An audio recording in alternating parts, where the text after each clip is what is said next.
ওম নমঃ শিবায়। ওম নমঃ শিবায়। তো প্রিয় বন্ধুরা, আজকে নিয়ে চলে আসলাম জীবন পাগলের নতুন একটা রেসিপি। জীবন পাগল 100% নিরামিষ আর নিজেই রান্না করে খায়। কল্যাণী খাড়াতলা শ্মশানে থাকে। এই শ্মশান উৎপত্তির সময় থেকে ছিল, আছে, থাকবে। তো আমরা পাগল উদ্যোক্তা, এই জীবন পাগল উদ্যোক্তা অমাবস্যা পূর্ণিমাতে আমরা একটা ভান্ডারা চালাই কল্যাণী কাঁঠালতলা শ্মশানে।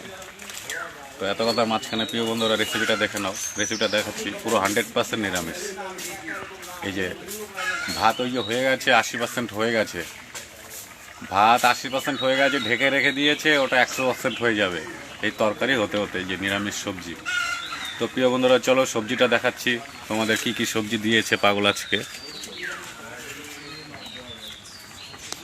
আর পুরো নিত্য নতুন, বেশিরভাগই নিত্য নতুন খাবার। তো দেখো বন্ধুরা, এখানে আছে কি কি আছে। এখানে আছে সোয়াবিন, আর ওগুলো কুমড়োর ডোকা, তাই তো পাগল? এগুলি কুমড়োর ডোকা আছে, শাক আছে কুমড়োর শাক, আর আছে সোয়াবিন, আলু, আবার আছে মুগ ডাল, আর লঙ্কা তো আছেই। তো কল্যাণী কাঁঠালতলা শ্মশান, জীবন পাগল উদ্যোক্তা আমরা যে ভান্ডারটা চালাই অমাবস্যা পূর্ণিমাতে। আমার এই মোবাইল অনেক আছে। এই শ্মশান উৎপত্তির সময় থেকে জীবন পাগল ছিল, আছে, থাকবে। আমরা তার পাশেই থেকে এই অনুষ্ঠানটা চালাই। জীবন পাগল